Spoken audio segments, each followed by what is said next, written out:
Special दिवस आहे. माझ्या जीवनात पण हा स्पेशल दिवस आहे. आणि राजकारणात मला याचं आश्चर्य वाटत नाही. अचानक काय मिळतं त्याचं आश्चर्य वाटतं. हे आम्ही राणे कुटुंबाने मिळवलेलं हा यश आहे. अनेक वर्षाची मेहनत केल्यानंतर हे यश आलं. आणि या मधल्या काळात अगदी 90 ते आतापर्यंत राणे कुटुंबाला अनेक माध्यमातून सामोरं जावं लागलं. हा इतिहासही तुमच्या सगळ्यांच्या समोर आहे. पण मी समजेन की आज सन्माननीय नितेशजी राणे, सन्माननीय निलेशजी राणे यांचं यश, याचं सगळं श्रेय मी आमच्या दोन्ही मतदारसंघातील मतदार आणि कार्यकर्त्यांना देतो. मतदारांनी तुम्ही जी मेहनत परिश्रम घेतले त्याचं एक फळ आहे. त्यामध्ये नितेशचे श्रम, नितेशची मेहनत, निलेशचे श्रम, निलेशची मेहनत. निलेश गेले अनेक वर्ष, 3-4 वर्ष दिवस रात्र आपण एकदा जिंकलं पाहिजे या ईर्षेला पेटला आणि शेवटी आज जिंकला. त्या 10 वर्षामधल्या काळाबद्दल मी काय भाष्य करणार नाही. ते योग्य नाही.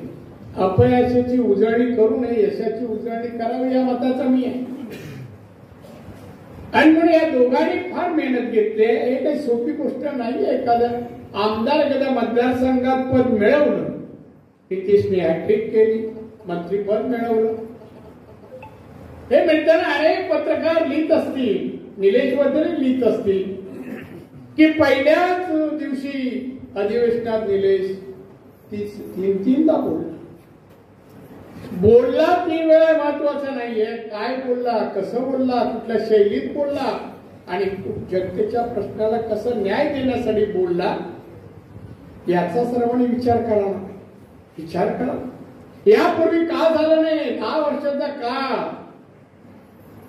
त्या 10 वर्षाच्या काळामध्ये कोण होते, काय केलं, एकदा तरी असं एखादं भाषण अभ्यासपूर्ण याचा सिंधुदुर्गच्या जिल्ह्याने विचार करावा.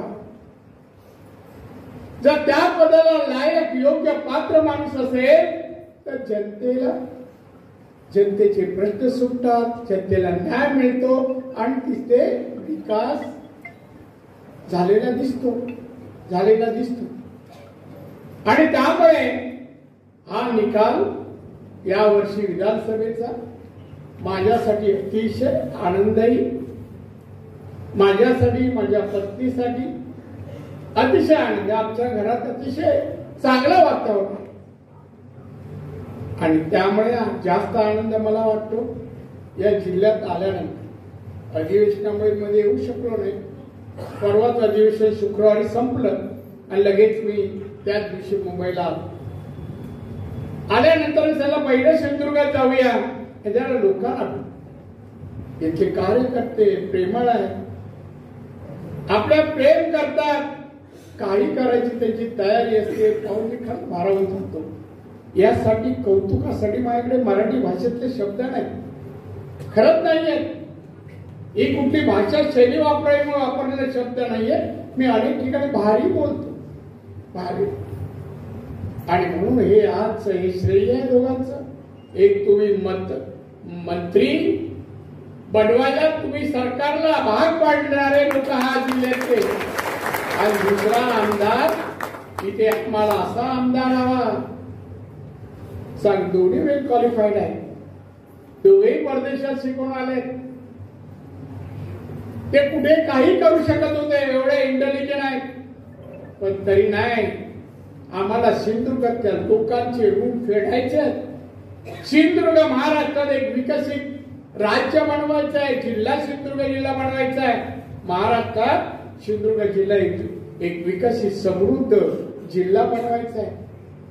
आणि या हिशेबपोटी दोघांनी मेहनत केली आणि दोघांनी आज दोघे आमदार आणि आता नितेश राणे हे मंत्री झाले. बांधवांनो, नुसतं आमदार मंत्री आणून तुमचं काम भागणार नाही, ते तुमची सुटका नाहीये. येणाऱ्या 5 वर्षात त्यांना योग्य साथ दिली तुम्ही तर परिवर्तन जिल्ह्यात होऊ शकतं, विकासाच्या रूपाने परिवर्तन. टाळ्या 7.5%च वाजताय, बाकीचे वाजत नाही.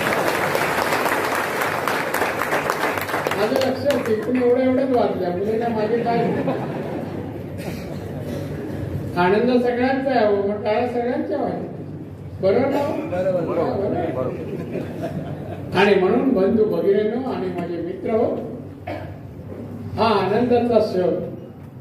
वि. स. खांडेकर असं म्हणतात, त्याच्या एका पुस्तकात एक वाक्य, यश मिळवणं सोपं आहे पण यश टिकवणं त्यापेक्षा कधी नाही. आज यश मिळालंय दोघांना, सातत्याने त्यांच्या जीवनात यशस्वी व्हावे, मोठे मोठे अपग्रेड वरवरच्या पदावर जावे असं वाटत असेल, तुमची साथ हवी आहे. छत्रपती शिवाजी महाराज एकटेच नाही एवढे मोठे जागतिक कीर्तीचे राजे झाले, पराक्रमी राजे झाले, मावळ्यांची साथ. महाराजांवर जीवापाड प्रेम करत होते आणि महाराजांसाठी कधी सदैव तयार असायचे. महाराज म्हणजे माझे मावळे, यांच्यामुळे हे सगळं मला प्राप्त होत आहे. हे महाराजांच्या बाबतीत घडलं. आम्ही महाराजांपैकी कोण नाहीये, पण आता तुमची मेहनत, परिश्रम आणि आम्हाला दिलं प्रेम ते कोणापेक्षा कमी असंही म्हणणार नाही. आणि म्हणून आताचा पुढचा काळ सहकार्य करायचं, योगदान द्यायचं. प्रत्येक काम आणा होईपर्यंत लोकांना त्याचा लाभ मिळावा. आपण आपल्या लाभासाठी लोकप्रतिनिधी मंत्री होत नाही, लोकांना लाभ मिळावा, लोकी सुखी समाधानी आनंद व्हावी. इथे मुलं शिकावी, मुली शिकावी, चांगल्या पगारच्या नोकऱ्या उद्योजक व्हावे, श्रीमंत व्हावी आणि हा सिंधुदुर्ग जिल्हा सुजलाम सुफलाम व्हावा. याला तुमचं योगदान मिळेल अशी अपेक्षा करा.